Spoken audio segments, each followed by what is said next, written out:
Sud Radio Berkov dans tous ses états.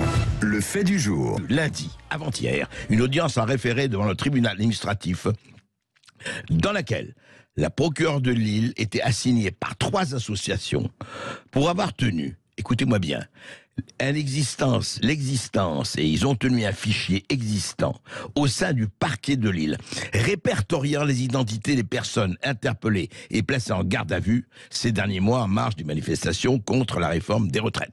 C'est-à-dire que vous manifestez, vous êtes interpellé, garde à vue, et qu'est-ce qui se passe ensuite? Eh bien, ce qui se passe, c'est très simple, c'est que vous seriez fiché. Et ça a été reconnu par, effectivement, le tribunal administratif. Bonjour, Régis de Castelnau.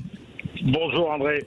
Alors, l'avocat que vous êtes, il réagit comment du fait qu'on a reconnu, d'ailleurs, et ça a été reconnu de façon très précise, que justement, les personnes interpellées, placées en garde à vue, en marge d'une manifestation, là c'était la réforme de retraite, sont fichées, en tout cas, sont fichées, effectivement, au sein du parquet de Lille.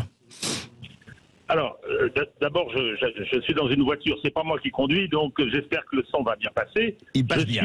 Oui. Je suis stupéfait. Suis stupéfait, mais c'est totalement illégal. Et ça provient d'un parquet, c'est-à-dire de l'autorité judiciaire, de magistrats qui sont chargés de veiller scrupuleusement au respect des libertés publiques dans ce pays et qui les violent allègrement. C'est invraisemblable. Alors, ce sont des infractions en plus, ce sont des infractions, il y a des réglementations, toute la tenue de fichier est suivie, il y a la CNIL qui surveille ça de très près, et quand vous violez la réglementation, vous commettez des infractions. Alors, ce n'est pas des infractions très très graves, mais ce sont des infractions. Mais juste Régis de Castelnau, justement, est-ce que par exemple, vous, moi, on peut manifester, voilà, de façon tout à fait pacifique, et disons on est interpellé, bon très bien, on est placé en garde à vue pendant un moment, est-ce que c'est légal d'être fiché ou pas?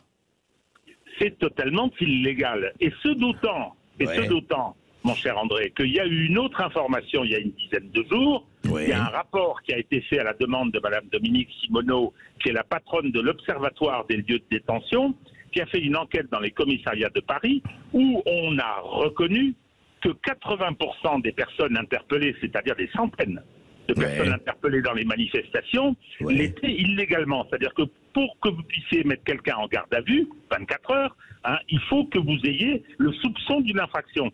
Et les policiers qui ont été interviewés ont dit, mais écoutez, on a des ordres d'arrêter les gens, même s'il n'y a aucune infraction, et de les garder 24 heures pour les intimider, pour pas qu'ils retournent. Et ça, c'est déjà de la séquestration arbitraire qui est très grave, mais en plus, le parquet de Lille, lui, il dit, non seulement on va commettre des illégalités en arrêtant des gens pour rien, ce qui est illégal, j'insiste beaucoup, ce qui constitue une séquestration arbitraire sanctionnée par le code pénal, non seulement on fait ça, mais en plus on va les ficher.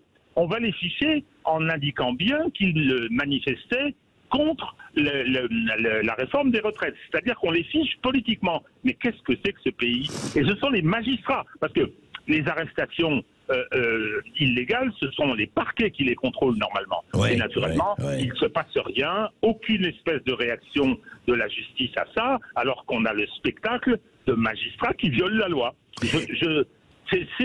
Ça finit par être un basculement dans une forme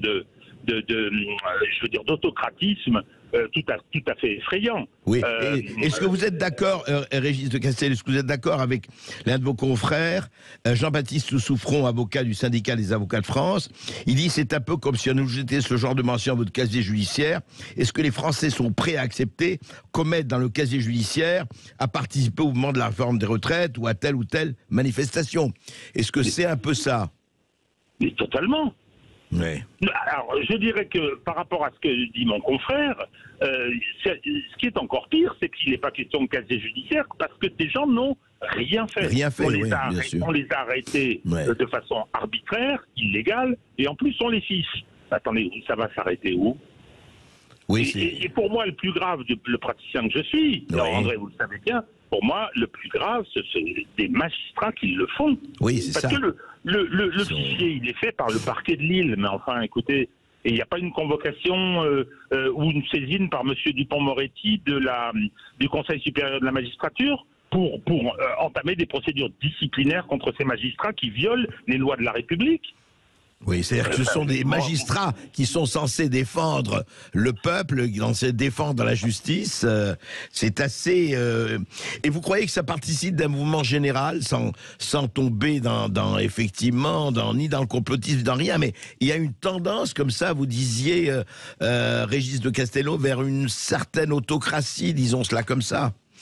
Oui, c'est-à-dire qu'on prend de mauvaises habitudes, on se croit tout permis, hein, et malheureusement, moi je le dis, et vous le savez, vous m'avez déjà reçu pour ton livre, etc., je dis que la France a un problème avec son appareil judiciaire, avec sa magistrature, qui considère que le respect de la légalité par elle-même, finalement, c'est pas très important dès lors qu'il s'agit de servir un pouvoir.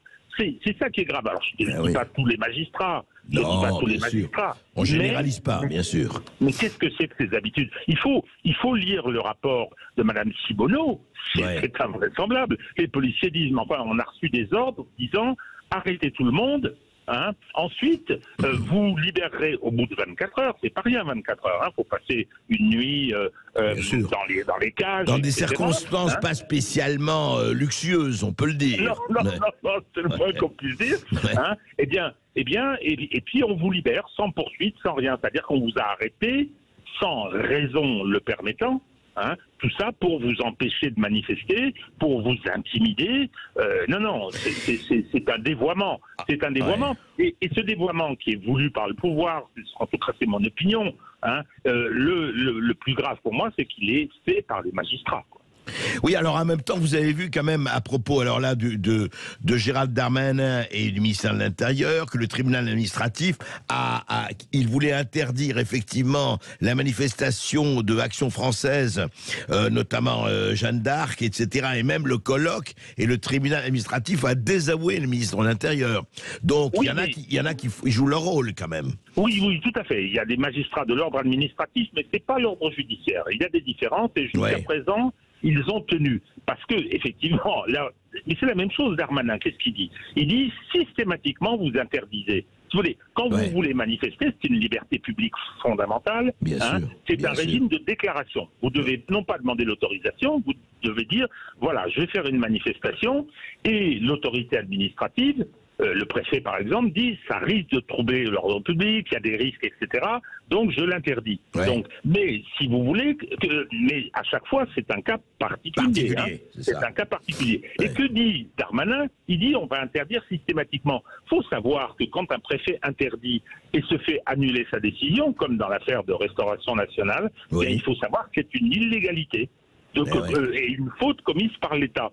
Donc Darmanin dit à ces préfets, violer la loi tous les jours, il n'y a pas de problème. Il n'y a pas de problème.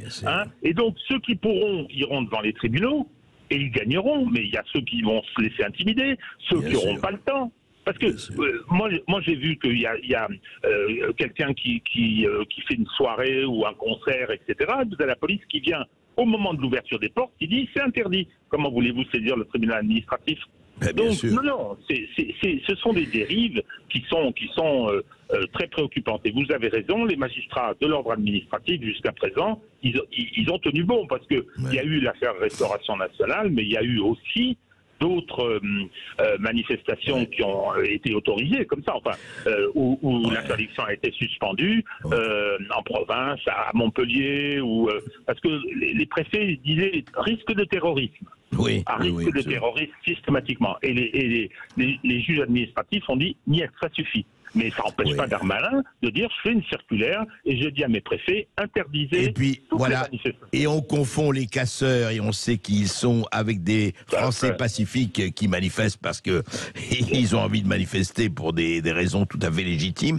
En fait, c'est vrai ce que vous dites, en tout cas c'est préoccupant, c'est incontestable.